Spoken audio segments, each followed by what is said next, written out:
Hola. Me llamo Vallemenco.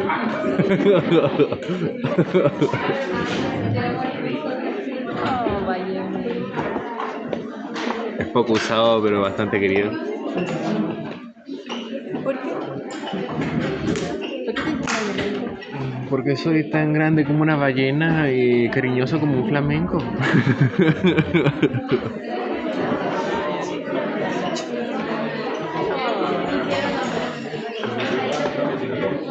Me dio tanta risa la primera vez que me dijiste eso. Sí.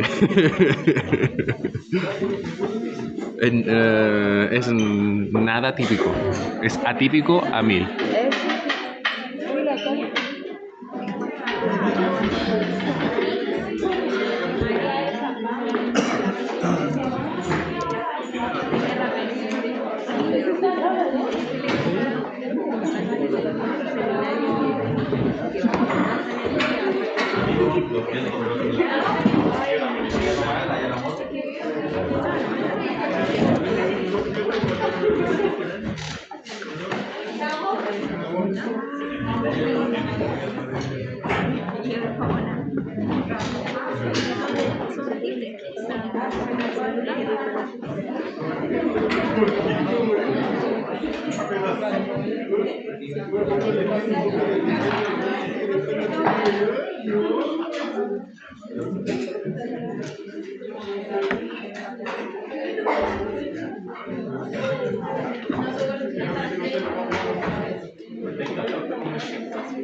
¡Silencio!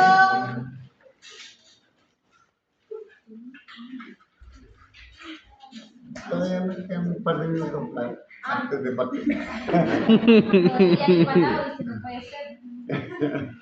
No, es que si la clase tiene un horario, yo parto al horario que parte la clase.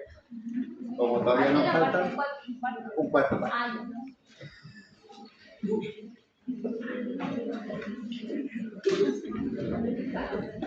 ¿Alguna duda que les haya quedado de la presentación del curso de la mañana? No. Estoy súper.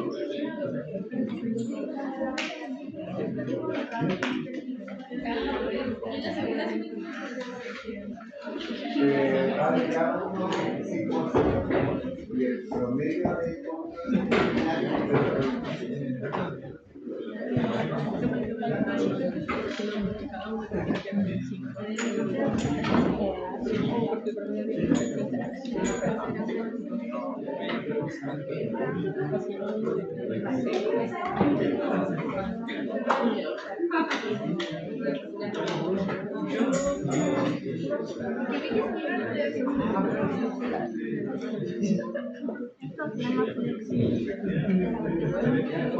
les voy a dar un consejo. Bueno, este año el curso tiene 2 secciones, así que no va a ser tan terrible ese problema, pero cuando tenía 4, y si ustedes pasan sobre qué esquema, probablemente pueden haber 4 también.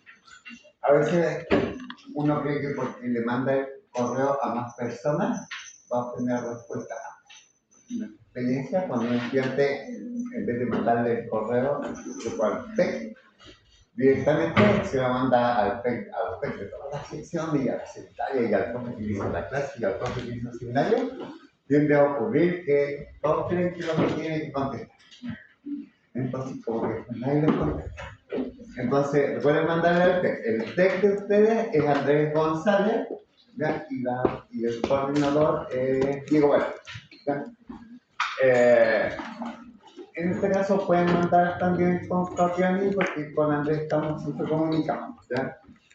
Pero idealmente, y si es algo referente a un control de seminario, con el profe que les hizo el seminario. Si se les olvidó el nombre del profe, en la distribución de salas, que ya están publicadas para la sección 1, aparece el nombre del profe y los alumnos que le tocan con cada uno. Eso lo pueden buscar ahí.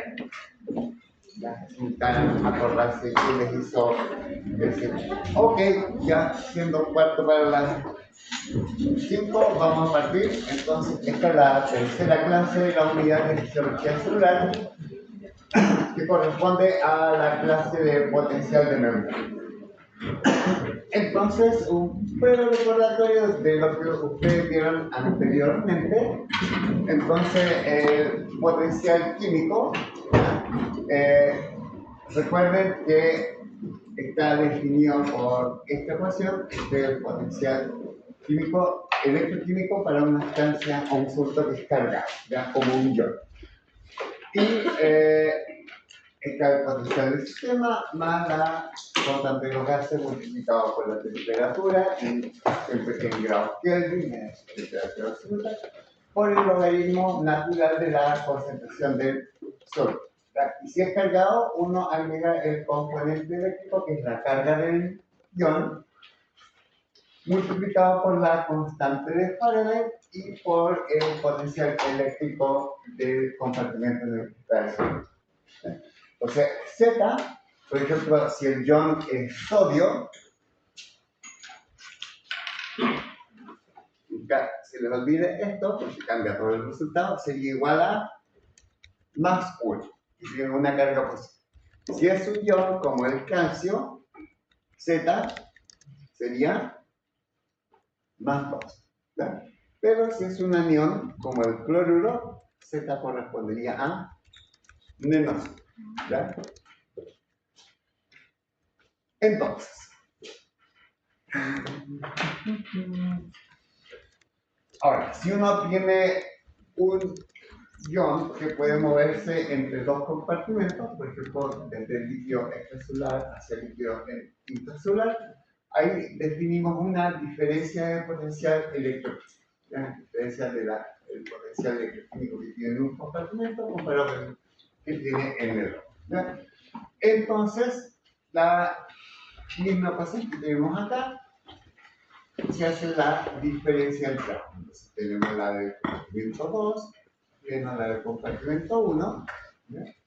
Y si uno hace la matemática, ya estos componentes de acá se van y queda el logaritmo natural. Como es una resta de logaritmos naturales, uno puede hacer la división dentro del logaritmo, ¿ya?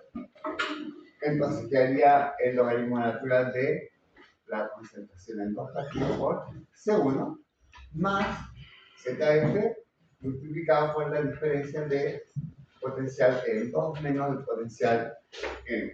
¿Estamos? ¿Ya? Ahora, en estas condiciones, si la diferencia de potencial electroquímico es menor a 1, el transporte es en la dirección supuesta. ¿Ya? Ahora, si fijan cómo está planteada la ecuación acá, siempre está considerando, está entregando valores de entrada. ¿Ya? Entonces, asume que uno está pensando si el ion va a entrar o no.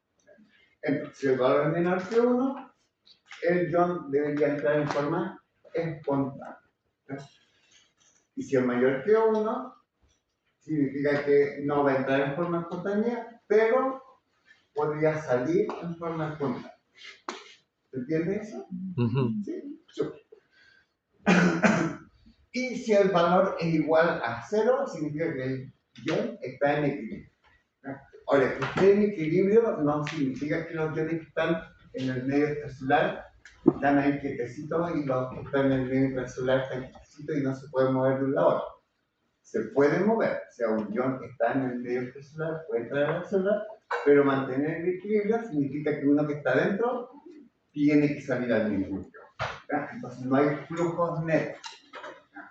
Un flujo neto es un flujo que cambia la masa de un soluto de un lado a otro.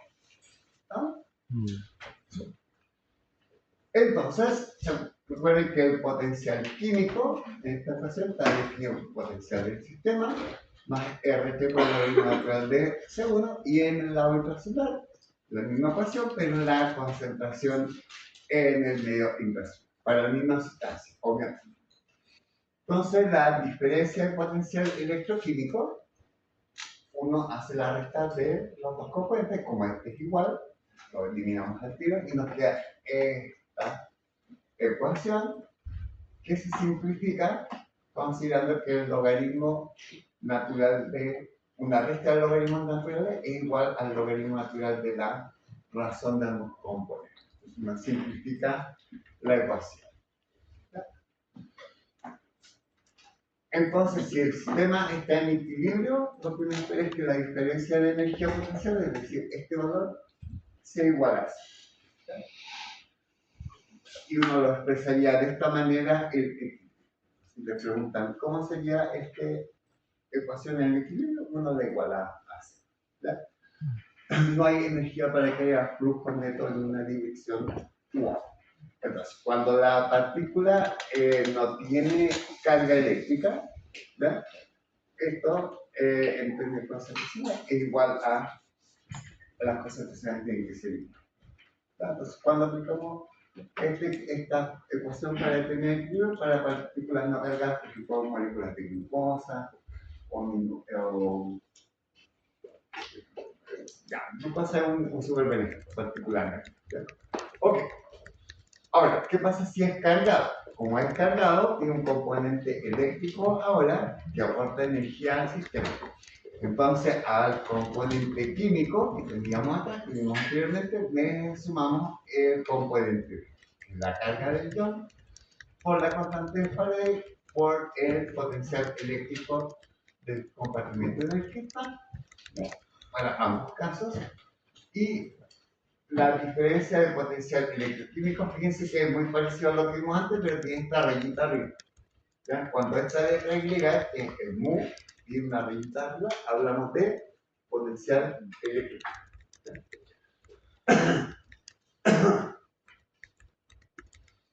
Entonces, la diferencia de potencial electroquímico ya es la resta entre ambas ecuaciones y en el equilibrio debe ser cero. Entonces, ahora que tenemos esta ecuación igualada a un valor, podemos jugar un poquito con las matemáticas. ¿Ya? Entonces, convertimos la diferencia de los potenciales químicos en un solo componente, ¿ya? En el cual es el logaritmo natural de x2 partido por c1, más ZF multiplicado por la diferencia de los potenciales eléctricos. Y esto igual a 2. Entonces, lo que uno puede hacer es tomar este componente de acá y lo reordeno moviéndolo hacia la derecha, lo cual implica cambiar de signo. Entonces me quedaría que RT por logaritmo natural de x2 partido por c1 es igual al menos ZF de la diferencia de potencia. ¿Verdad? Y como por lo general a uno no le gusta tener números negativos en las ecuaciones porque complica mucho, podemos reordenarla. Si invertimos esta resta y la convertimos en de 1 menos B2, el signo negativo es 0. ¿Ya? Entonces queda mucho más bonito. Y es más fácil de recordar. Entonces, de esta manera, si yo tomo el factor ZF y lo paso a dividiendo hacia la izquierda, ¿ya? Y la resulta no, me queda que la diferencia de potencial eléctrico es igual a RT partido por ZF por el logaritmo natural de la gradiente de concentración. ¿No? Y esto es lo que llamamos la ecuación de Nernst. ¿Y qué es lo que define la ecuación de Nernst? Es el potencial de equilibrio de un ion. Bien, ustedes. Y en la ecuación de Nernst, si uno mira de qué factores depende, de la gradiente de concentración. Ojo con este término porque genera confusión, porque uno tiende a ocupar dos palabras como si fueran sinónimos. Gradiente de concentración no es lo mismo que diferencia de concentración. ¿Ya? Diferencia de concentración, como vieron en la ley de Fick, que es delta C, es C1 menos C2. Ya es la diferencia numérica. Una gradiente de concentración es la razón entre las dos. Digan que matemáticamente es distinto. Ya. En la ecuación de Nernst lo que nos importa es la gradiente. El valor de uno sobre el otro más que la diferencia. ¿Tá? Para la discusión, ley de Fick nos importa la diferencia de concentración. ¿Ya? Pero para potenciales electroquímicos es la gradiente. Entonces, estos son los factores que pueden ser modificados. Puede haber cambio en la concentración intracelular o extracelular de un ion y eso modifica el potencial de equilibrio del ion. Ahora, cuando hay una diferencia de concentración grande entre el medio intra y extracelular, obviamente la gradiente también va a ser mayor. ¿Ya?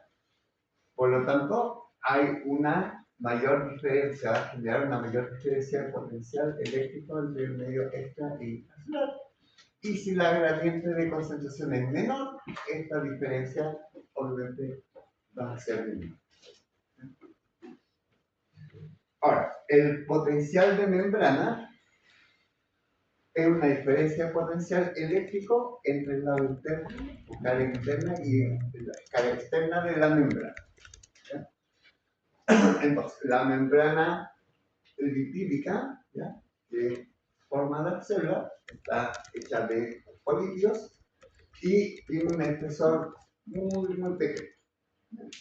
Entonces, tiene la capacidad de actuar como un capacitor y crear una acumulación de cargas de distintos signos en ambos lados de sus cargas, ¿ya? En una superficie no conductiva que puede separar esta carga. Y eso es porque es de espesor muy pequeño.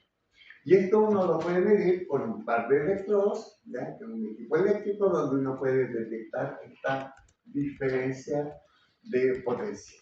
Entonces uno pone un electrodo de referencia fuera de la célula y luego con usando un microelectrodo, estos son muy pequeñitos, son unos capilares de vidrio que uno tira con calor para que tenga una puntita tan finita que puede echar una sola célula. ¿Ya? Y de hecho uno puede agarrar hasta un solo canal ya. Entonces uno puede calcular la diferencia potencial entre la cara interna y la cara externa de la membrana. ¿Ya?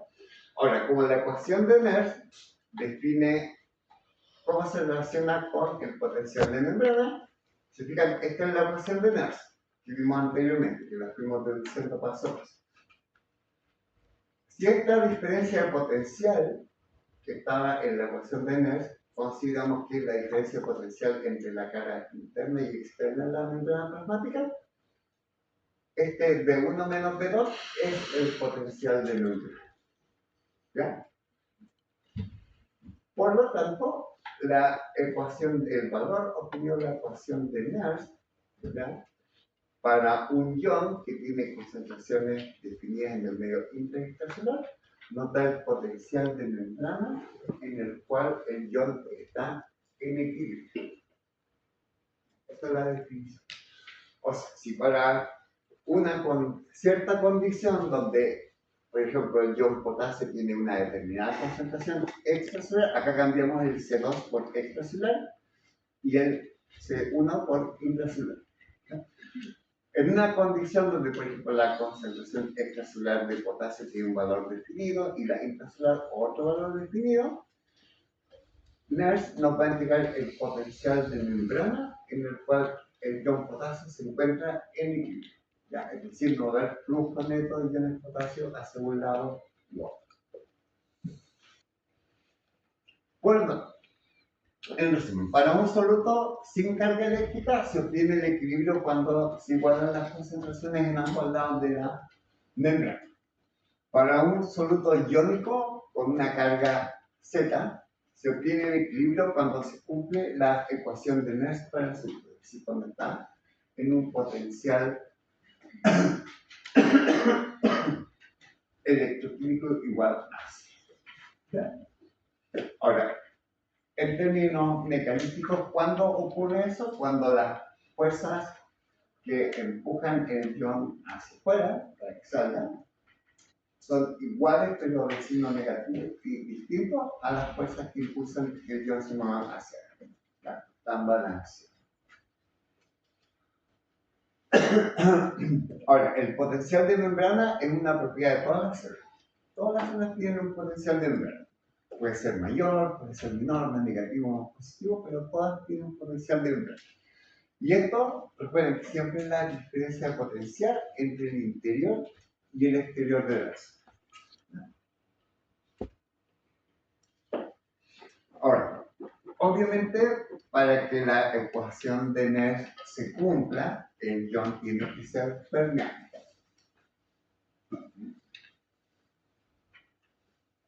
Ahora, ¿cómo se origina este potencial de membrana?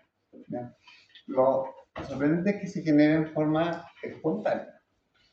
Por eso todas las células locas. Observamos, en esta figura acá tenemos dos compartimentos. Acá tenemos el líquido extracelular, la membrana lipídica y el fluido intracelular. Entonces asumimos que tienen ambos lados tienen la misma composición, entonces tienen un catión como potasio, la misma cantidad de un anión, cloruro, a ambos lados de la membrana. Entonces, siendo ambos permeables, acá el potencial de membrana es igual a. No hay una diferencia de concentración de iones ni de carga en ningún lado de la membrana. Ahora, ojo con esto, porque conduce mucho error. Que el potencial de membrana sea cero no significa que no existe. Cero es un número. ¿Se entiende eso? Porque a veces queda mucha confusión de que cero es nada. No, es un número. ¿Ya? Para que no te caigan en ese error. Todos los años. Ojo, es como normal revisar eso. Ok, el potencial de membrana en reposo. Ahora, si se fijan en esta condición, el medio extracelular tiene iones de potasio y tiene la misma cantidad de carga negativa que corresponde a iones cloruro. Pero en el interior de la célula, el anión más abundante son aniones no permeables. ¿Ya? Y no son permeables porque son macromoléculas. ¿Ya? ¿Me puede alguien nombrar alguna macromolécula que esté dentro de la célula que tenga carga negativa? Las proteínas. ¿Ya? Las proteínas al pH normal del celular tienen cargas negativas. Otra molécula que es muy abundante en el interior de la célula que tiene cargas negativas es el ADN. ¿Ya? Que se acuerdan que las cadenas de ADN tienen estos grupos fosfatos con cargas negativas que miran hacia afuera. Y además hay otras moléculas impermeables que no que son cargas negativas. Por ejemplo, el ATP, que tiene grupos fosfatos. Por lo tanto, ahora tenemos una condición donde el anión es distinto en ambas caras de la membrana.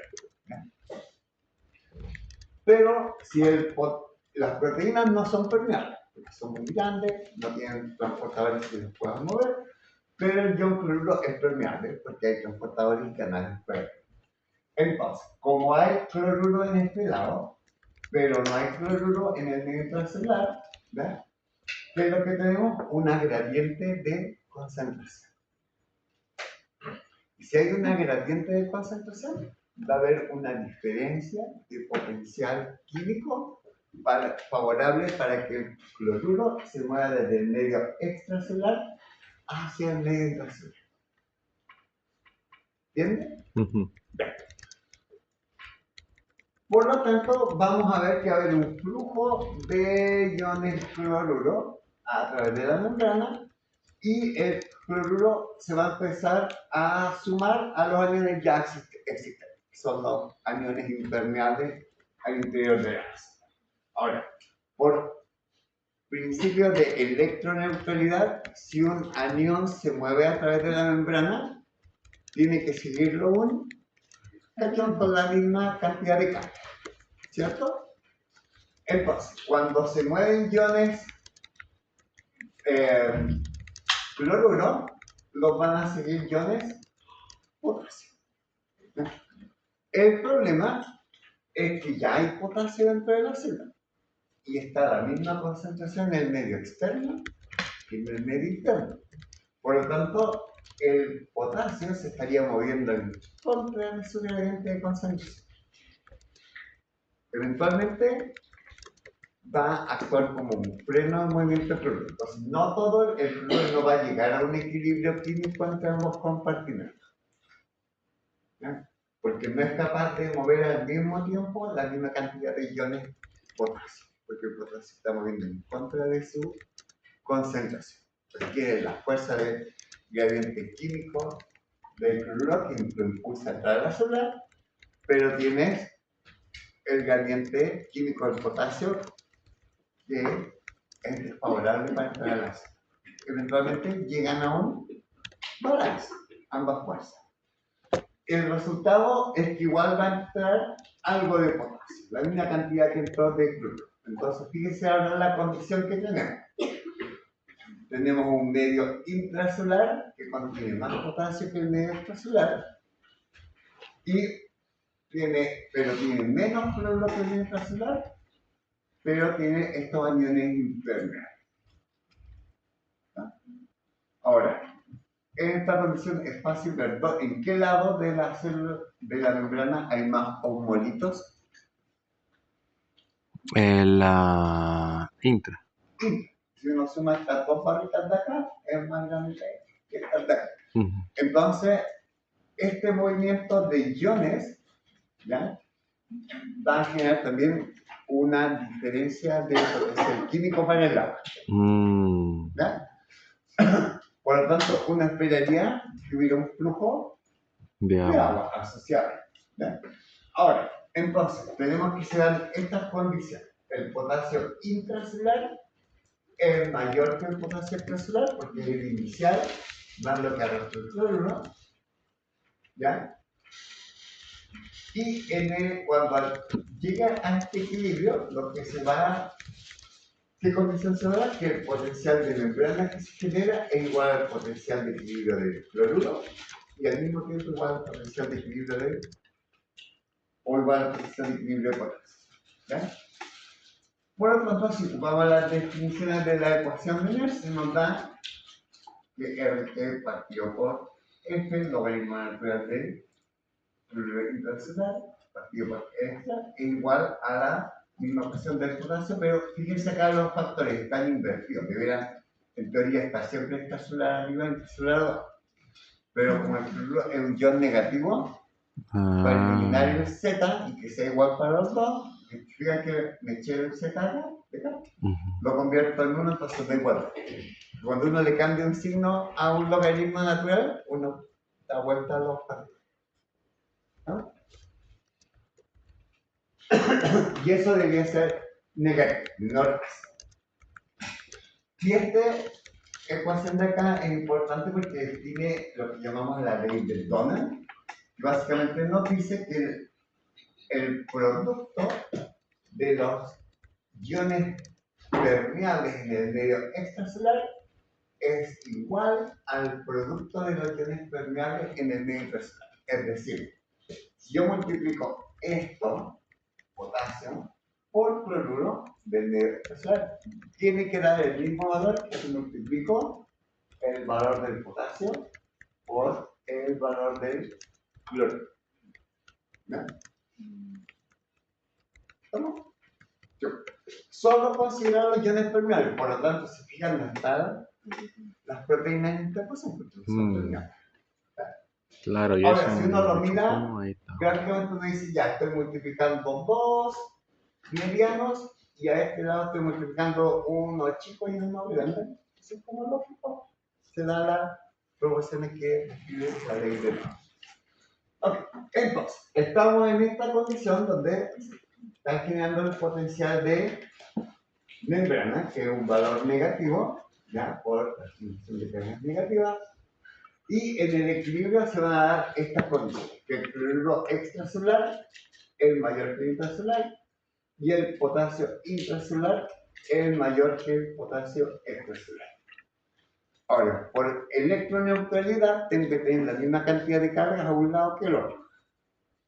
Entonces, es obvio que la cantidad de iones potasio en el medio extracelular tiene que ser igual a los de cloruro. ¿Verdad? Y lo vemos aquí, tengo la misma cantidad.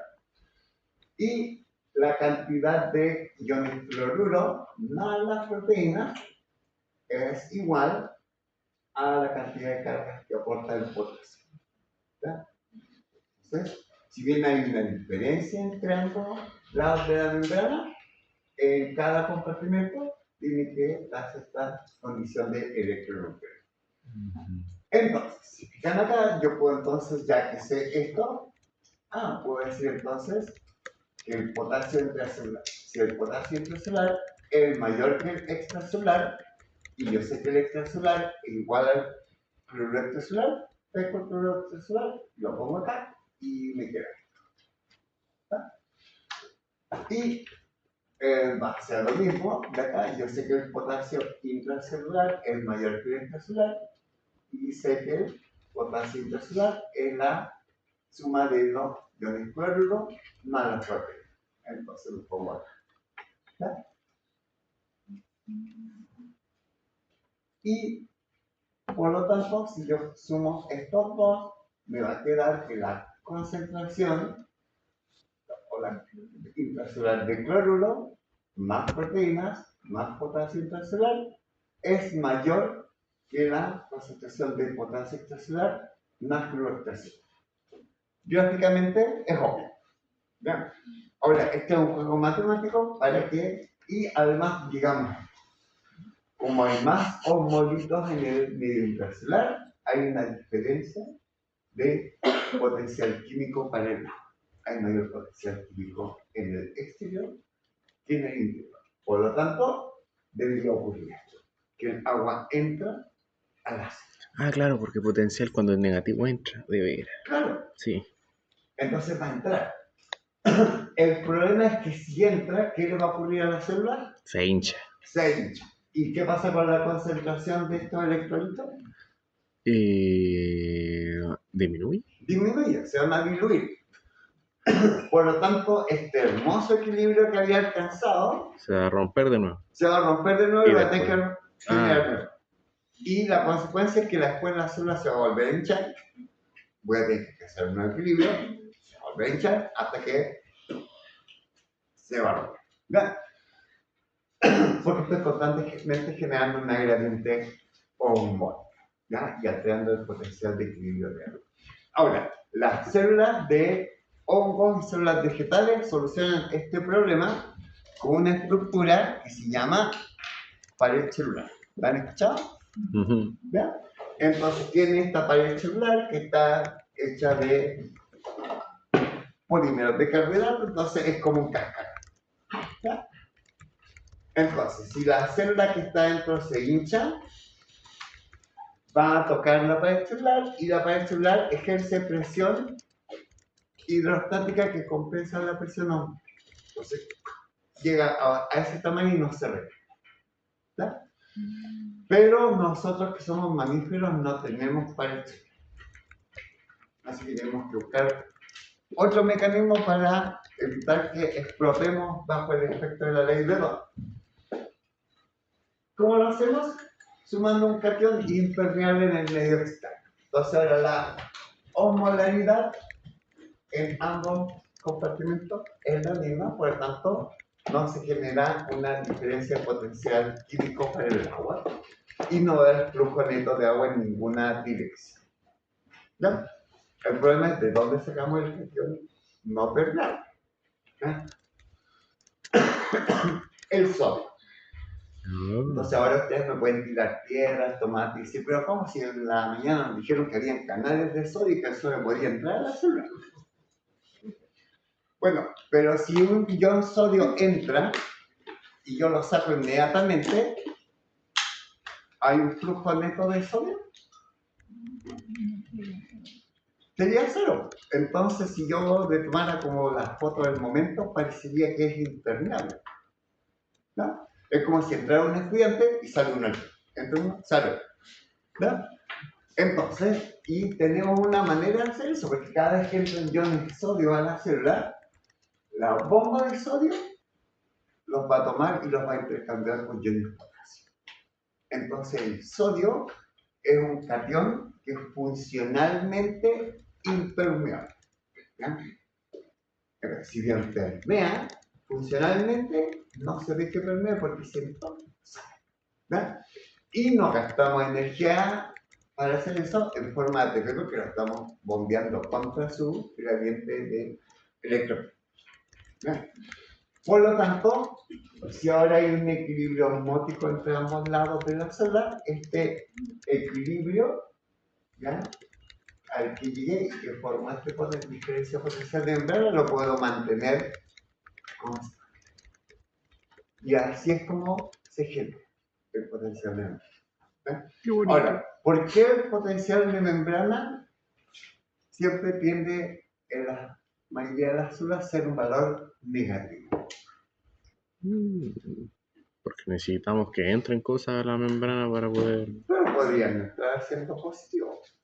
Tendríamos que invertir el metabolismo, pero Quizás es más fácil porque el exterior es muy grande. ¿de qué factor depende que se forme? Mira, Las porque proteínas, las proteínas son negativas. claro. Entonces, el hecho que tengamos estos aniones impermeables es lo que determina los flujos. Si nuestras proteínas fueran de carga positiva, nuestros valores de potencial de membrana de la célula en el reposo serían de valor positivo, ¿ya? Pero la evolución dictó que nuestras proteínas tengan carga negativa. Ahora, hay organismos como algunas bacterias que viven en sistemas extremos donde viven a un pH muy ácido. Entonces, ellas tienen proteínas con carga positiva y tienen potenciales de membrana más cercanos a valores positivos, ¿ya? Pero nosotros no vivimos en un geyser en San Pedro de Atacama, afortunadamente. Ok, y eso es lo que define o genera el potencial de membrana. Entonces, el potencial de membrana en reposo depende de la gradiente concentración de iones permeables, solo los permeables, entre el interior y el exterior de la célula, y la presencia de moléculas impermeables cargadas negativamente como las proteínas, ¿ya?, y los ácidos nucleicos define la polaridad negativa del potencial de membrana. Y está dada por la ley de Doble, ¿ya? Y la bomba de sodio potasio tetrasa es la que mantiene el volumen celular al producir que funcionalmente el sodio sea impermeable a la célula. Y su contribución al potencial de membrana es el mismo. Ahora, la bomba, en el colegio antiguamente a uno le decían que la célula tenía potencial de membrana negativo porque la bomba de sodio bombeaba 3 sodios hacia afuera y 2 potasios hacia adentro, entonces salían 3, entraban 2, entonces me quedaba una carga negativa. Eso no es así, ¿no? Lo vamos a ver ahora por qué. De hecho, si uno inhibe la bomba de sodio, a la célula le cambia el volumen, pero no le cambia en forma instantánea el potencial de volumen. Porque depende de otros factores que vamos a ver ahora. ¿No? Lo que pasa es que eso era una simplificación que ayudaba a entender, porque tratan de pasarle esto a alguien de octavo más. Se vuelve loco. Ok.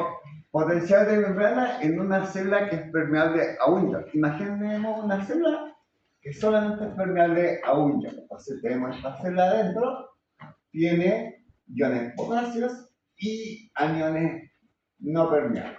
Están marcados como A-. Y en el medio externo hay una alta concentración de iones de sodio y iones de cloro. Por lo tanto, tenemos una fuerza o gradiente química favorable para que el potasio salga del ácido, que está más concentrado adentro, tiene el medio externo y externo. Entonces, a medida que el ion potasio permea la membrana, ¿verdad? Esta gradiente de concentración se va a disipar. Porque disminuye la concentración intracelular y empieza a aumentar la extracelular. ¿No? Pero, además, ¿qué le va a ocurrir? Que a medida que si un ion potasio sale, como tiene una carga positiva, el medio interno se va a ir haciendo progresivamente más negativo. Entonces se nos generan dos fuerzas. Seguimos teniendo gradiente eléctrica, o sea, gradiente química, para que el potasio salga, aunque cada vez es menor, pero ahora se nos genera una diferencia de potencial. Es decir, la célula es más negativa, dice que acá no había diferencia de carga, ahora está siendo más negativa que el medio externo. Y ustedes saben lo que ocurre con la interacción de carga. ¿Qué le ocurre a dos cargas de distintos signos? Se repele. Se atraen. Ah. Los opuestos se atraen. ¿Verdad? Entonces, si el interior es negativo, ¿cómo es la gradiente eléctrica para que iones potasio salgan? ¿Buena o mala? Mala. Es mala, porque el interior de la célula es negativo, entonces impide que una carga positiva salga. Y si el medio externo está siendo progresivamente más positivo, ¿qué ocurre cuando dos cargas del mismo signo se acercan? Se repelen. Entonces ahora tenemos una condición en que tenemos una gradiente química que sigue siendo favorable para que el potasio salga, pero a medida que sale se nos forma una gradiente eléctrica para que el potasio entre. Entonces, fíjate que son dos fuerzas de dirección opuesta. ¿Qué ocurre cuando la magnitud de esas dos fuerzas es igual? Llegamos al equilibrio y no hay flujo neto de iones de potasio en ningún sentido. ¿Ven? Y la ecuación de Nernst lo que nos permite calcular es el valor de potencial de membrana al cual se alcanza ese equilibrio. ¿Ven? Ahora, si el potasio fuera el único ion permeable, este potencial de equilibrio Descanse en paz. este potencial de equilibrio va a ser igual al potencial de membrana. ¿Ya?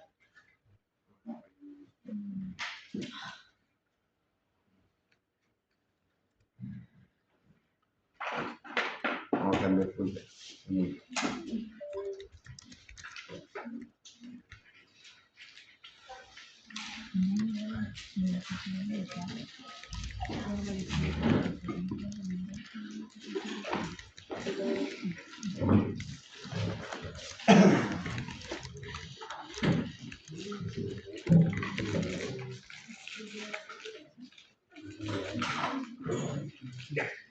Ok, entonces acá tenemos que la diferencia potencial electroquímico para el potasio, como la definimos anteriormente, es la diferencia potencial electroquímico en el interior y el exterior. Está por la ecuación de Nernst. Ya, RT partió por RT por el logaritmo natural de la gradiente de concentración de potasio entre el intra y el extracelular, más ZF por la diferencia de potencia. ¿Ya? Pero como la habíamos reordenado, ¿ya? En ecuación de Nernst, acá tenemos esta condición: el potasio interno es mayor que el externo. ¿Ya? Así partimos acá. Por lo tanto, este factor de acá, si el interno es mayor que el externo, esto me da un valor mayor a 1. Y el logaritmo natural del número mayor a 1 es siempre positivo. Por lo tanto, es mayor a 0. ¿Ya? Pero el potencial, si calculamos la diferencia del potencial eléctrico, me da que ZF multiplicado por la diferencia de potenciales, en este caso tiene que obligadamente ser menor a 0. ¿Ya? Y si lo llevamos esto a la ecuación de Nernst, puedo calcular el potencial de equilibrio que se denota por este término que es el K, E por el equilibrio, K por el ion, ¿de qué hablamos? Entonces el potencial de equilibrio del potasio uno lo calcula como RT partido por ZF o el logaritmo natural de la gradiente de concepción, en este caso es extracelular, partido por inverso. ¿Ya? Para que no se lo olvide, yo siempre lo recordaba así cuando estudiante. E, I, A, E, I, O. Siempre me acordaba que partía E y después I, O. Es que en bioquímica uno tenía que memorizar tantas cosas. Era más. Ahora, si el único ion permeable es potasio, el potencial de equilibrio del ion potasio va a ser igual al potencial de membrana de gas. ¿Ya? ¿Por qué? Porque si el cloruro no es permeable, ¿puedo calcular esto? No, no tiene sentido. Y si el sodio no es permeable, tampoco. Entonces es igual al único ion que es permeable. Solo en esa condición, cuando hay un solo ion permeable, el potencial de equilibrio de ese ion es igual al potencial de membrana. Si hay más de un ion permeable, el potencial de equilibrio, o sea, de membrana, va a estar entre los valores de potencial de equilibrio de los iones que son permeables. Ok. Y acá, por ejemplo, vemos cómo entonces, como el único factor que en realidad cambia, bueno, puede cambiar la temperatura. Pero los organismos vivos normalmente tenemos temperaturas constantes. Entonces, en un sistema vivo, uno no esperaría que la temperatura cambie. R es la constante de los gases, la carga del ion no va a cambiar, la constante tampoco. Por lo tanto, ¿cuáles son las variables que pueden alterar el potencial de membrana si nos cambia? Solo serían los cambios de concentración quinta y extracelular de potasio. Entonces, asumiendo que este es un factor constante, lo que podemos deducir de la ecuación de Nernst es que si cambian las concentraciones intra o extracelulares, va a cambiar el potencial de equilibrio del potasio, y si es el único ion permeable, va a cambiar el potencial de membrana. ¿Y esto por qué es clínicamente importante? Porque hay muchas patologías que alteran principalmente la concentración extracelular de potasio. ¿Ya? Entonces, por ejemplo, si uno tiene diarrea, en la diarrea, en el líquido que uno pierde muchos iones de potasio. Entonces la concentración extracelular de potasio disminuye. ¿Ya? Y la concentración extraplasmática de potasio le llamamos calemia. Si disminuye la calemia, ¿qué ocurriría con este factor? Se hace más pequeño. Por lo tanto, este valor se va a hacer más negativo. ¿Ya? Y cuando tengamos la clase de excitabilidad, vamos a ver qué es lo que ocurre cuando cambian los potenciales de reposo en células que son excitables, como las células del corazón, las neuronas, las células musculoisovascular que determinan la presión arterial, etc. Y hay patologías que hacen lo opuesto, hacen que acumulemos potasio. Por ejemplo, cuando la principal vía por la que eliminamos potasio en nuestro organismo es por la orina. Entonces, todo ese exceso de potasio que comemos, especialmente cuando comemos cosas ricas en potasio, como plátanos, kiwi, carne, ese exceso de potasio lo excretamos en la orina. Entonces, ¿qué le ocurriría a los pacientes que tienen enfermedad renal crónica? No lo pueden excretar, entonces el potasio en el plasma empieza a aumentar. Y eso es potencialmente letal, porque va a afectar la excitabilidad de la excitable. ¿Okay? Y acá vemos en este gráfico cómo varía el potencial de membrana en reposo cuando cambiamos la concentración extracelular de potasio. Entonces, en los valores normales, en humanos van de 3,5 a 5 milimolar. Entonces, Si, por ejemplo, pasa de 3,5 a 10 milimolar, la célula, el potencial de membrana de la célula se hace más positivo. Y así sucesivamente. Ahora, 10 milimolar clínicamente ya es una hipercalemia severa, letal. Así que estos valores están idealizados, nunca van a conocer a alguien que llegue a estos valores. Y si la concentración de potasio disminuye, el potencial de membrana sería más negativo. Ahora, para que una neurona, por ejemplo, dispare un potencial de acción, se tiene que depolarizar hasta un valor específico, que llamamos umbral. Eso es lo que vamos a ver en la próxima vez. Entonces, si yo me acerco más al umbral, en teoría podría disparar antes. Y si me alejo, porque el potencial de membrana se hace más negativo, me va a costar más alcanzar ese umbral y disparar un potencial de acción. ¿Ya? Ok, por eso es importante. Ahora, recuerden, ¿por qué cambia el potencial de membrana cuando alteramos el potasio? Uno, porque es un ion permeable. Pero pueden haber otros iones permeables. Entonces, ¿por qué el potasio en particular es el que más lo altera? Bueno, ese es el gráfico. ¿Por qué? Porque acá vemos que el potencial de una célula, ¿ya? Por ejemplo, que es impermeable, acá hay unas concentraciones de sodio extracelular de 100, potasio extracelular de 10, y al interior pusimos las mismas concentraciones, pero invertidas. Es decir, menos sodio, 10 milimolar, y más potasio, 100 milimolar. Entonces, si la célula no es permeable a ninguno de estos dos iones, ¿qué ocurre con el potencial de membrana?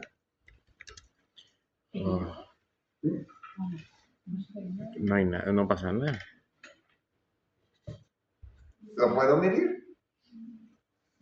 No. No. Si M no es permeable, M es membrana, no es permeable a ningún ion, el potencial de membrana no se puede determinar. ¿Ya?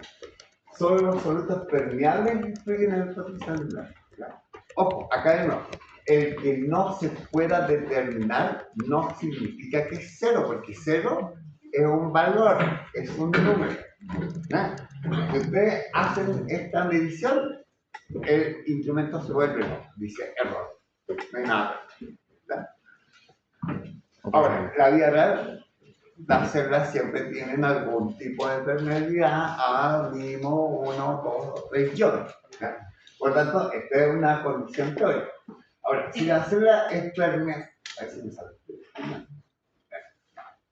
Si la célula es permeable a más de un ion, las mismas condiciones de efecto, entonces acá tenemos nuestro electrónico y acá tenemos dos compartimentos intra y extracelular y tenemos más potasio al interior, más sodio al exterior, menos sodio al interior y menos potasio al exterior. ¿Estamos? Que es la condición que se da en la mayoría de las células. Entonces, fijan, tenemos una gradiente química para que el potasio se mueva al exterior de la célula y una gradiente química para que el sodio entre a la célula.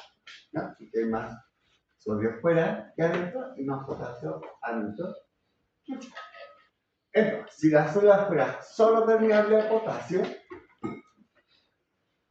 se cumpliría la ecuación de Nernst para el potasio. Y en esas condiciones, el potencial de membrana es igual al potencial de equilibrio del potasio. ¿No? Porque es el único ion permeable. Entonces, ¿qué es lo que va a ocurrir? Que cuando, como es permeable a potasio, se genera un potencial de membrana negativo, ¿ya? Y ahora, además de que el sodio tiene una gradiente química para entrar a la célula, se forma una gradiente eléctrica que favorece la entrada de sodio a la célula. El problema es que no es permeable. Así que no permea. No tiene vía de... Pero solo el potasio es permeable en esta condición. ¿Ya? Ahora, si la membrana fuera solo permeable a sodio, no potasio, solo sodio, se daría la condición en que el potencial de membrana sería igual al potencial de equilibrio del sodio, ya que está solamente determinado por la gradiente de concentración del sodio. ¿Ya? Ahora, como ocupamos los mismos números pero invertidos, nos da el mismo valor numérico, pero con carga positiva. ¿Ya? Y en esta condición, ahora hay una gradiente de entrada de sodio, una gradiente química, pero para el potasio se da la situación anterior. Sigue manteniendo su gradiente química, pero ahora se genera una gradiente eléctrica de salida. ¿Ya? Ahora, eso es lo que cuando es permeable solo un millón. Pero ¿qué pasaría si la zona fuera igual de permeable tanto a sodio como a potasio? ¿Ya? Cuando es igual de permeable a ambos, uno puede sumar directamente la cantidad de cationes a un lado de la membrana o para otro lado, y en este caso da 100 más 10, 110, 10 más 100, 110, entonces da 1, lo venimos a través de 1 igual a 100. Entonces, si fueran igualmente permeables, las gradientes electroquímicas de cada uno anulan al otro, ¿ya? Por lo tanto, el potencial de membrana es cero. No es nada, es cero. Cero es un número, ¿ya? Y en ese caso, como el potencial de membrana es cero, no hay gradiente eléctrica, sino que los iones se van a mover solamente a favor de sus gradientes de concentración. Esa típica pregunta tía que les tiro. En una celda que tiene potencial de membrana cero, ¿cómo sería de qué depende el flujo de iones? De la gradiente de concentración. Porque como el potencial de membrana es cero, no hay gradiente eléctrica. ¿Tá? No hay una diferencia de carga entre ambos lados de la membrana que influye al movimiento de partículas cargadas. También se lo pueden preguntar donde les dan los valores y al realizar esta ecuación les da un valor logaritmo natural de 1 piso. Ok, ahora, si la membrana fuera más permeable, siguiera siendo permeable a 2 iones, pero más a uno que a otro. ¿Qué ocurriría? Si la membrana es más permeable a potasio que a sodio, ¿qué es lo que ocurre? Que va a haber una mayor, como el potasio tiene una buena gradiente química para el flujo de la célula, ¿verdad? Y el sodio también, pero el sodio es menos permeable, ¿cómo estaría la gradiente eléctrica? Entonces, en esta condición, en que un ion es más permeable que otro, el potencial de membrana siempre estará más cerca del potencial del equilibrio del ion más permeable. En este caso, el potasio, más que el potencial de equilibrio del ozono. Mientras mayor sea la permeabilidad relativa entre sodio, potasio y sodio, más cerca el potencial de equilibrio de potasio se va a encontrar. Ahora, el término permeabilidad relativa es una razón, es decir, cuántas veces más permeable es un ion por sobre el otro. Entonces, es como permeabilidad del potasio sobre la permeabilidad del sodio. Si este valor es 1, significa que la permeabilidad de ambos es igual. Si es mayor a 1, significa que el potasio es más permeable que el sodio. Mientras más grande sea este número, más permeable es el potasio comparado con el sodio. ¿Estamos? Y lo opuesto, si fuera menor que 1, esta razón significa que el sodio es más permeable que el potasio. Eso es lo que llamamos permeabilidad relativa. No nos interesa la cantidad, sino la diferencia entre uno y otro. Como la dirección. Más permeable es uno comparado con el otro. Ahora, ¿quién da la permeabilidad? Cuando hablamos de permeabilidad, ¿a qué nos referimos en términos de moléculas? La membrana.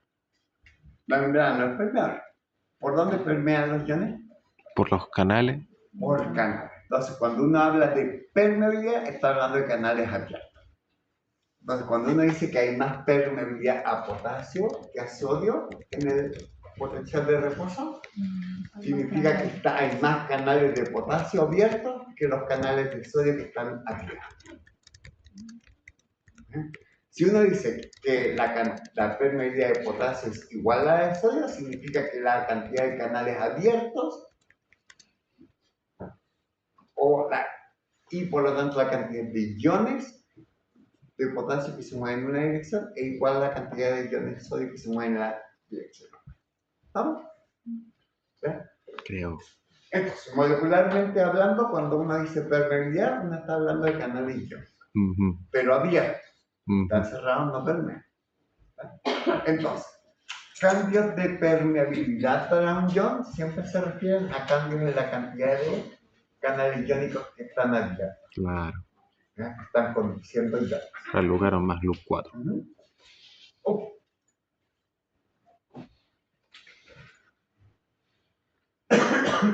Entonces, cuando el potasio es más permeable, el alumino es más permeable a potasio que a sodio, se nos va a dar una condición de que se va a generar ahora una gradiente eléctrica, porque si hay flujo iónico de potasio, el potencial de membrana se va a hacer más negativo, por lo tanto la gradiente electroquímica, porque ahora el sodio tiene una gradiente química y ahora una gradiente eléctrica, porque es un catión tratando de fluir hacia una célula que tiene potencial de membrana negativo en el medio interno. Ahora, ¿por qué no hay flujo de sodio? Porque la membrana es poco permeable. O sea, se saturaron los canales, es todo lo que puede pasar. En teoría los canales se pueden saturar, pero eso ocurre en unas concentraciones gigantes. Ah, ya. ¿Por qué? Porque pasa un ion tras otro. No es como los transportadores que agarran un ion, o sea, un soluto, lo tienen que mover, lo liberan, lo regeneran, toman otro. Eso saturan a concentraciones fisiológicas. Pero en teoría sí existe una saturación de canales, pero a concentraciones superficiales. El problema es que la permeabilidad es baja. Ah, ya. Entonces, ¿ya? Ahora, sin embargo, el gradiente electroquímico del sodio es mayor, pero el sodio tiene menos permeabilidad. Entonces, si el potencial cuando hablamos de potencial de membrana en reposo, hablamos de un potencial de membrana que es estable, que no está cambiando, por eso uno dice que está en reposo. ¿Ya? Entonces, para que el potencial de membrana se mantenga en reposo, significa que la cantidad de cationes que entra tiene que ser igual a la cantidad de cationes que salga, o la corriente positiva que entra es igual a la corriente positiva que sale. Entonces se nos tendría que dar una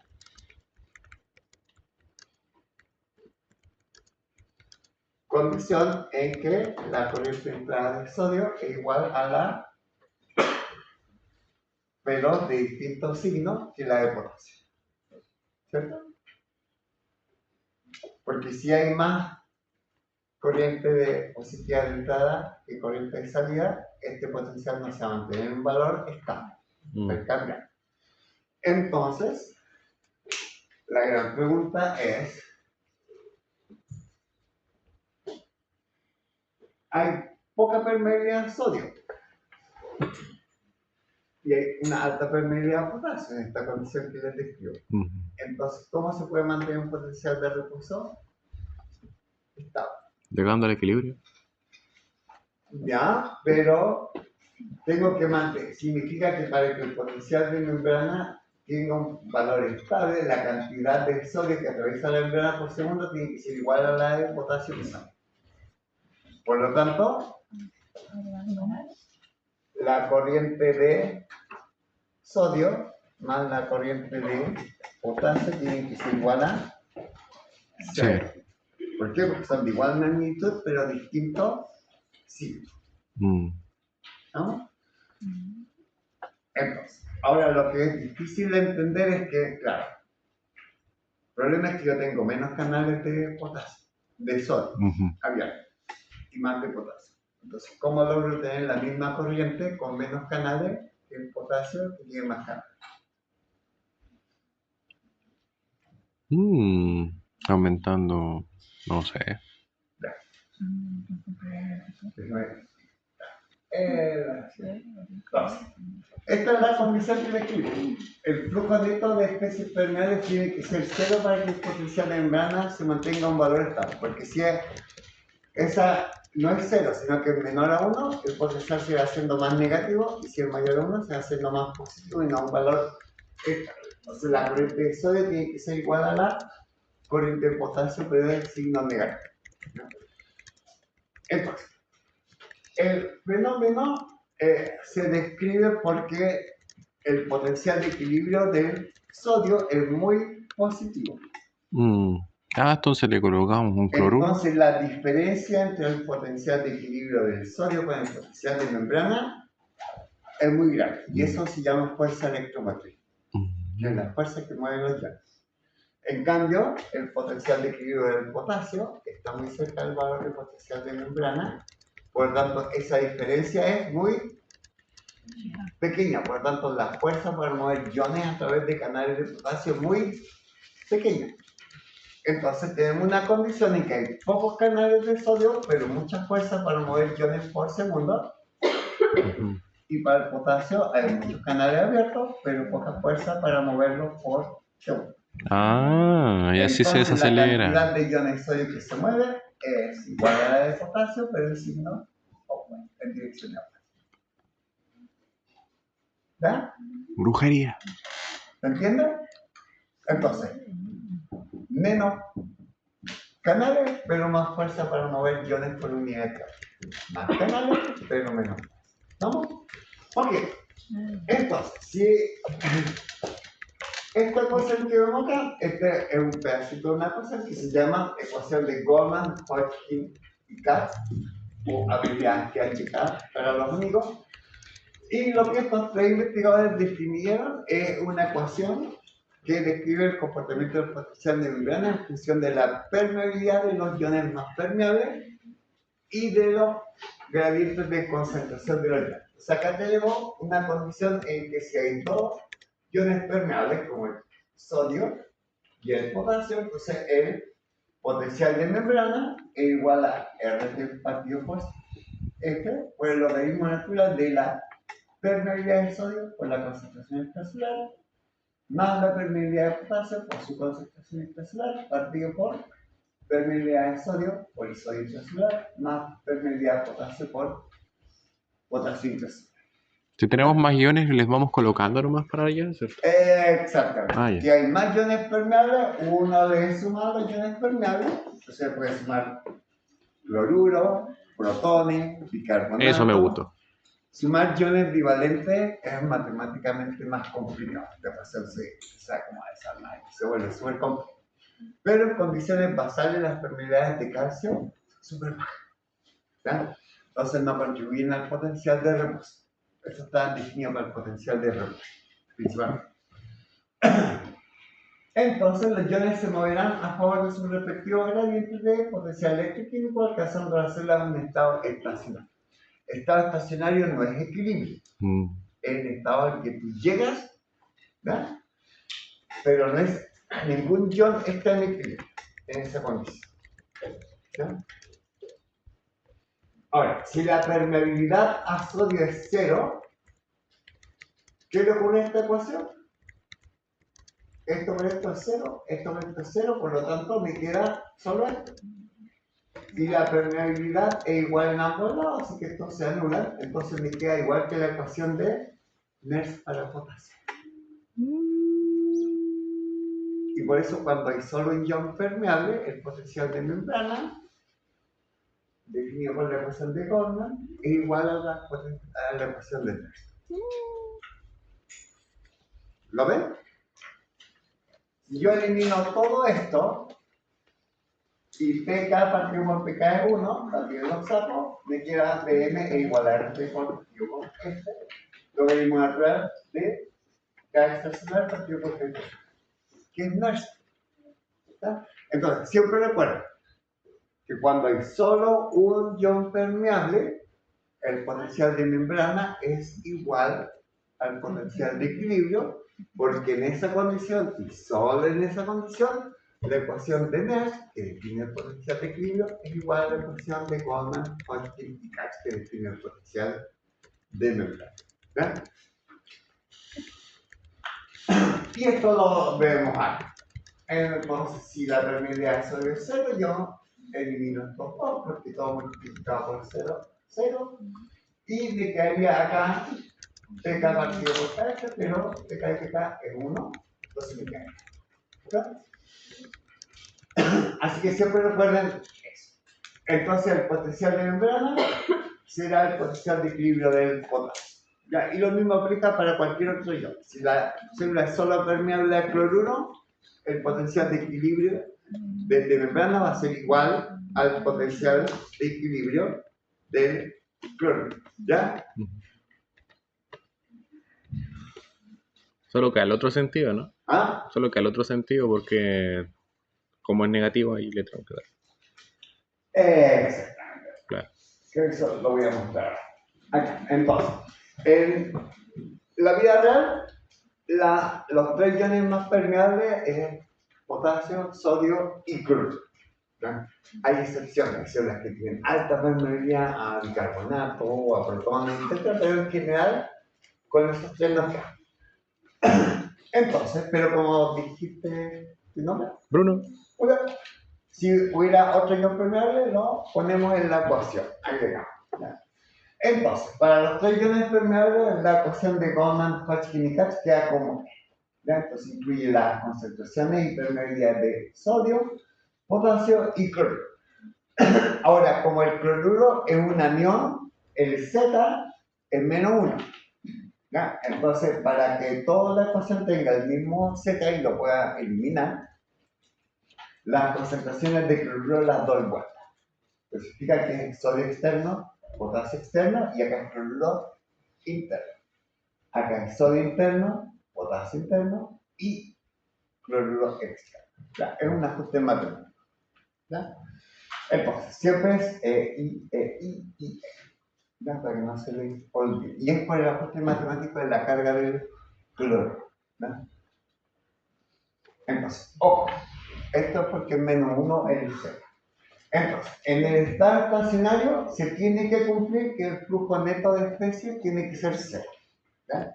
Por lo tanto, la corriente de sodio, la corriente de potasio y la corriente de cloruro tienen que ser igual a cero. ¿Ya? Que esa es la única condición en que el potencial de membrana se va a mantener constante. ¿Ya? Si empieza a predominar una corriente por sobre otra, ese potencial de membrana va a cambiar. Y eso es lo que ocurre cuando hay un potencial de acción. Es lo que vamos a ver en la próxima clase. ¿Ya? Ahora, en este caso, si hay tres iones permeables, ningún ion está en equilibrio. Porque para que un ion esté en equilibrio, el potencial de membrana, ¿qué valor tiene que tener? Cercano al ion más permeable. No. Para que un ion esté en equilibrio, el potencial de membrana tiene que ser el mismo. igual al potencial Sí, tiene que ser de equilibrio igual. de ese ion en particular.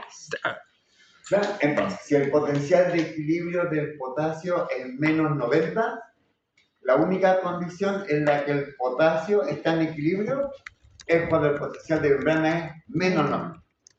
Y tiene que ser menos 90, menos 89,99, no hay equilibrio. ¿Ven?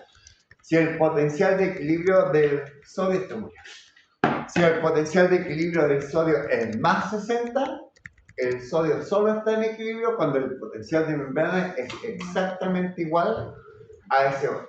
Claro. ¿Ya? Entonces, BM tiene que ser igual a más 60 milivoltios. Llegamos a equilibrio Ahora, cuando son iguales. si ustedes miran la Estacionario, ecuación de Goldman, si los tres iones son permeables, el valor del potencial de membrana nunca va a ser igual al potencial de equilibrio de algunos de los iones. Va a estar entre medio. Por lo tanto, ¿hay algún ion que pueda estar en equilibrio? No. No. ¿Ya? Entonces, por eso decimos que en estos casos ninguno de los iones está en equilibrio. Solamente cuando la célula es permeable a uno de ellos, es posible que uno de los iones esté en equilibrio. ¿Ya? Pero si hay más de una permeabilidad, ninguno va a estar en equilibrio. y el valor siempre va a estar intermedio. ¿Estamos?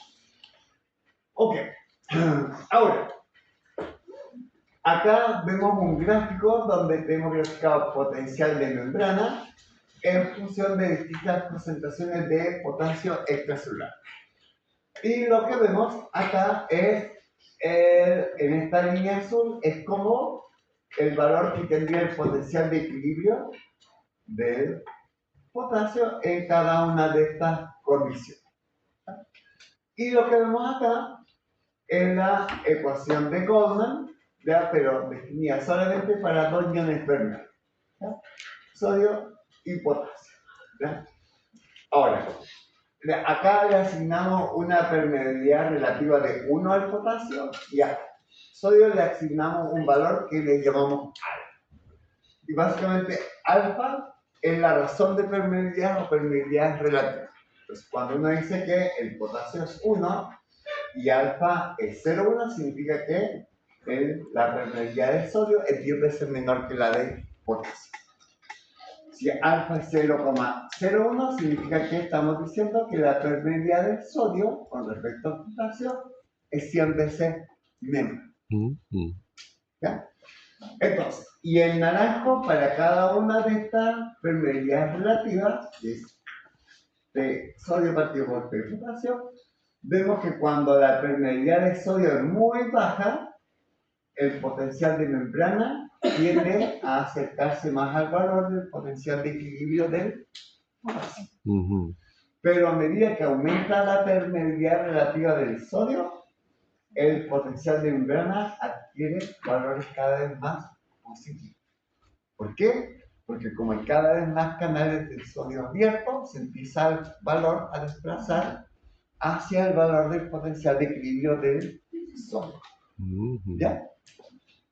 Si alfa fuera 0, es decir, la permeabilidad relativa fuera indicar que solamente hay permeabilidad de potasio, se daría esta razón de acá. Teníamos que el potencial de membrana sería igual al potencial de equilibrio del potasio.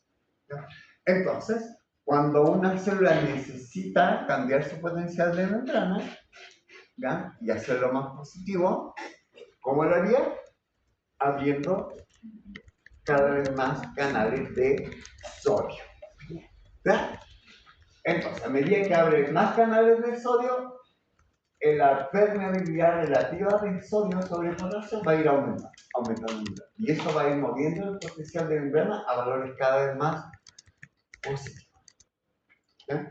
Y si la célula quisiera recuperar su potencial de membrana original, podría hacer cerrar los canales de sodio o abrir más canales de potasio para disminuir la permeabilidad relativa del sodio con respecto al potasio. ¿Ya? Ok, y acá es donde más o menos estamos, como en los 3,5 milimolar de potasio. Entonces, este es el rango potencial de membrana que tenemos. Normalmente la permeabilidad de potasio, de sodio sobre la de potasio, es algo así como como 50 veces menor. Entonces estamos por acá. Por eso tenemos potenciales de membrana que normalmente bordean los menos 80 milimolar. Entonces, ¿qué ocurriría con la célula cuando hay cambios de las distintas permeabilidades? Entonces, voy a ver. Acá tenemos una condición que dice rest, que es reposo en inglés, donde la permeabilidad de potasio le asigna un valor de 1, la de sodio es 0,05, es decir, es 20 veces menor, y la de cloruro es 0,45, es decir, casi la mitad, un poco menos de la mitad de la permeabilidad de potasio. Por lo tanto, si lo calculamos con estos potenciales de equilibrio que están acá, ¿ya? Y los potenciales de cada una de estas iones, nos daría que el potencial de membrana bordearía los menos 70 mil. Por tanto, ¿hay algún ion en equilibrio? No. No, porque ninguno de estos iones tiene un potencial de equilibrio de menos 70. Si la célula solo fuera permeable a potasio, el potencial de membrana tendría un valor igual al potencial de equilibrio del potasio. Ya ¿Ya? está en equilibrio. Y se movería hasta un valor de menos 97 milivoltios. ¿Ya? Si la célula fuera solo permeable al sodio, es decir, pK es 0 y B cloruro es 0, el potencial de membrana se movería a valores más positivos hasta llegar exactamente al mismo valor del potencial de equilibrio del sodio. Que sería 61. Claro, que sería más 64 milivoltios. Y si la célula fuera solamente permeable a cloruro, se depolarizaría hasta llegar a un valor exactamente igual al potencial de equilibrio del cloruro, que es menos 68. ¿No? Ahora, para que se cumpla cualquiera de estas condiciones, tiene que ser solamente permeable a un ion. ¿Ya? Y ahí el potencial de membrana es igual al potencial de equilibrio para cada ion. Ahora, si la célula tuviera una alta permeabilidad a potasio, ¿ya? Muy alta, es decir, acá le damos un valor de 10, comparado al valor de 1 acá, y mantenemos los otros valores iguales. Entonces, solamente aumenta la permeabilidad relativa de potasio. ¿Qué ocurre? La célula se va a hiperpolarizar, es decir, va a moverse a valores de potencial de membrana más negativos, ¿ya? Es decir, se mueve hacia el valor de potencial de equilibrio del potasio, pero ¿puede llegar a ese valor? No. Nunca. Nunca jamás. ¿Por qué? Porque todavía hay otras permeabilidades. ¿Ya? Entonces, se va a acercar. Y mientras más grande sea la permeabilidad a potasio, más cerquita va a llegar. Pero nunca, jamás va a ser igual. ¿Ya? Lo mismo para el sodio. Si la permeabilidad relativa del sodio aumenta, ¿ya? Y ahora empieza a ser mayor que la de potasio, se va a depolarizar. Va a llegar a potenciales más positivos, pero nunca va a llegar al potencial de equilibrio del sodio. Es imposible. ¿Por qué? Porque el cloruro y el potasio siguen siendo permeables. Y lo mismo si aumentamos la permeabilidad de cloruro. Se va a acercar, va a llegar muy cerca, pero nunca puede ser igual. Ahora, como el cloruro tiene un potencial de equilibrio que está acá en medio, a veces se da la coincidencia matemática que da justo el valor. Pero una aproximación. Pero conceptualmente no llega, ¿verdad? Porque hay otras permeabilidades. Pero se puede dar la coincidencia matemática, que a veces el cloruro puede estar en equilibrio, ¿verdad? Pero conceptualmente no. Entonces, la última parte, ahora nosotros estamos, cuando vemos todo este experimento, estamos asumiendo que la célula es esta célula redondita, bonita, porque ¿cómo una célula redonda? Porque son fáciles de dibujar, ¿ya? Entonces, ¿qué es lo que decimos? Que esta célula redondita debería tener la misma cantidad de canales distribuidos en toda la membrana, ¿verdad? Y está expuesta a un medio que es igual en cualquier parte de la superficie, ¿verdad? Pero sabemos que las células, algunas son así redonditas, pero hay otras que son así, como una neurona. Tienen estructuras definidas como dendrita, soma, axón, terminal. Por lo tanto, no toda la membrana es igual en cada parte de la célula. Por lo tanto, podrían asumir que la dendrita tiene los mismos, la neurona tiene los mismos canales acá en las dendritas que los que tiene acá en el axón o los terminales. No, porque tiene distintos dominios, ¿ya? Por lo tanto, uno puede decir que las permeabilidades cambian en distintas zonas de la membrana, ¿ya? Ahora, acá vemos un grupo de células que se fijan una al lado de la otra, unidas por estas uniones estrechas. ¿Alguien reconoce este tipo de tejido? Ah, sí, el enterocito. Es un epitelio. Es un epitelio, es una monocapa de células, ¿ya? En este caso son de columnares, ¿ya? Como cubos.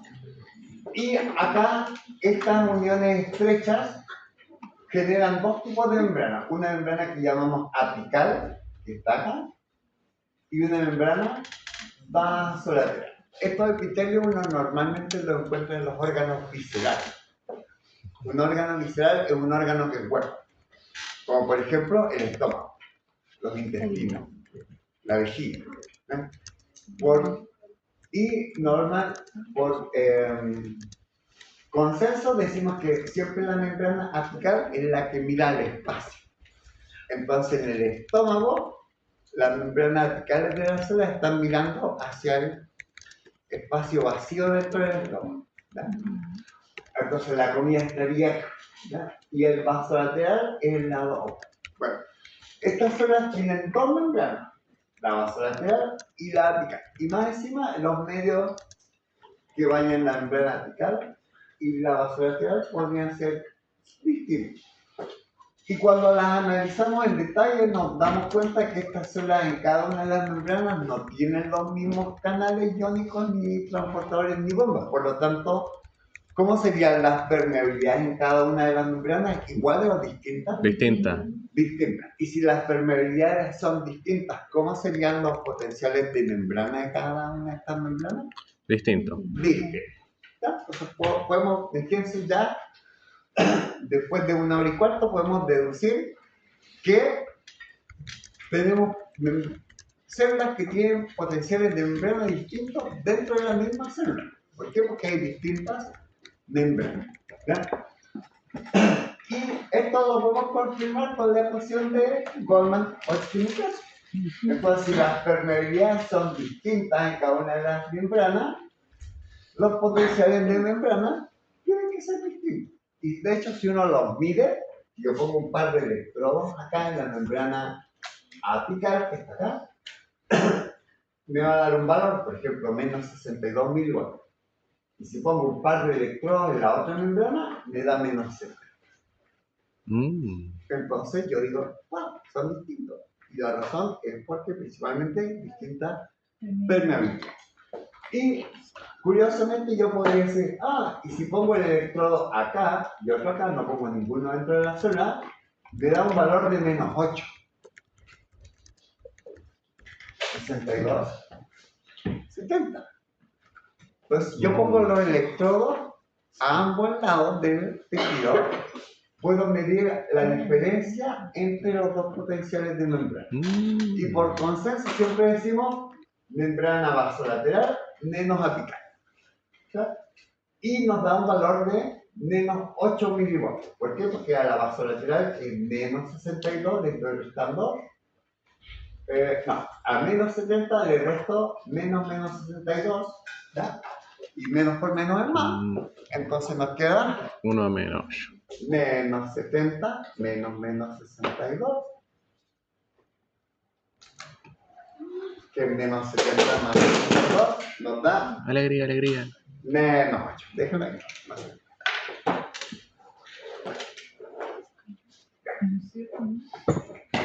Entonces, a este valor lo llamamos potencial transepitelial.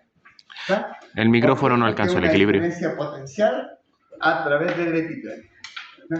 Ahora, ¿qué significancia tiene esto?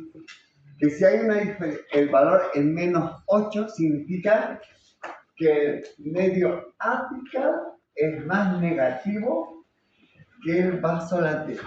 Es decir, hay una gradiente eléctrica entre ambos lados del epitelio. Y esta diferencia de potencial eléctrico es sumamente útil porque va a gobernar el movimiento o el flujo de iones. Por ejemplo, acá tenemos una célula que tiene canales de cloruro en la membrana apical. ¿Ya? Entonces, este cloruro entra a través de transportadores de cloruro, ¿ya? Que se llaman NKCC, transportan 2 iones cloruro, un sodio y un ion potasio. Sodio lo sacamos a través de la bomba de sodio para que no aumente el volumen de las células, intercambiándolo por iones de potasio. El problema es que ahora se me acumularon potasios de acá, más los potasios que entran por la bomba, entonces para mantener las concentraciones intercelulares constantes, hay canales de potasio en la membrana vascular. Entonces sale. Por lo tanto, y el cloruro que entró a la célula sale a través de estos canales de cloruro hacia el de esta célula apical. Por lo tanto, ¿cómo es la permeabilidad a cloruro en la membrana apical? Alta, baja. Sería alta, Alta. porque Ujú, es un canal que es abundante acá. ujú. Por lo tanto, uno esperaría que el potencial de membrana apical de esta célula tuviera un valor cercano a Al del cloruro. potencial de equilibrio de iones cloro. Pero, como esta célula tiene que sacar todos estos iones potasio hacia afuera, ¿cuál sería la permeabilidad dominante en esta membrana? La del potasio. La de potasio. Por lo tanto, ustedes esperarían que el potencial de membrana vasolateral estaría cerca del potencial de equilibrio del Potasio. potasio. Por lo tanto, el potencial de membrana vasolateral sería más negativo que el potencial de membrana Ujú. apical. Sí, me salté esa parte. Yo estaba ¿Ya? viendo el tiro. Por lo tanto, si Ujú. yo tengo un potencial de membrana vasolateral que es más negativo que el apical, tengo una diferencia potencial transepidal que es negativa. Ujú. ¿Ya? Por lo tanto, significa que el lumen, esta cara de la membrana, es más negativa. Hay una gradiente eléctrica. Mm. Y esa gradiente eléctrica negativa provee una gradiente eléctrica, un potencial eléctrico para que iones de sodio, que son cationes, se muevan por entre medio de las células, lo que llamamos la vía paracelular, Mm. siguiendo esta gradiente eléctrica negativa. ¿Ya? Y al acumularse iones cloruro con iones sodio, tengo una acumulación de homolitos, por lo tanto, hay un cambio en el potencial químico del agua, y ahora va a haber un flujo de agua desde el intersticio acá hacia el. Y este es el Ujú. mecanismo que permite excretar electrolitos y agua en algunas vías. Por ejemplo, en el intestino grueso, ¿ya?, se forman las heces. Y las heces son secas como ladrillo o están húmedas. Húmedas. Están húmedas porque existen estos mecanismos que las mantienen hidratadas. Si esto no existiera, ustedes defecarían heces secas como ladrillo. Arena. Súper molesto, ¿ya? Pero a veces nos enfermamos. Nos comemos una sopaipilla con pupu. ¿Y qué nos da? Y en la diarrea esto está aumentado. Entonces, que damos mucho cloruro de sodio con agua y nos salen las heces en forma líquida. Ahora, en el pulmón, para que no se nos acumule agua, tenemos un mecanismo similar, Pero al revés. pero al revés. Entonces permite reabsorber agua que se acumula en los alveolos para mantenerlos secos para que podamos intercambiar. ¿Ya? Y esto es lo que llamamos un mecanismo de transporte transepitelial. ¿Cuál es la gracia? ¿Necesito canales de sodio para hacer esto? No. ¿Necesito canales de agua tipo favorina? No. O sea, esto me salió gratis. No estoy gastando TP. Hubo una gradiente eléctrica que se formó en forma espontánea. Entonces, energéticamente, esto que uno lo tiene que hacer todo el día, cuesta muy poca plata. Solamente lo que me gasto en la onda acá. Pero no tengo que sintetizar ni proteínas ni gastar más energía en esta parte del proceso. Entonces, es mucho más eficiente. Y eso sería por hoy. ¡Bravo! Me encantó. ¿Dudas? ¿Preguntas? Chicos, recuerden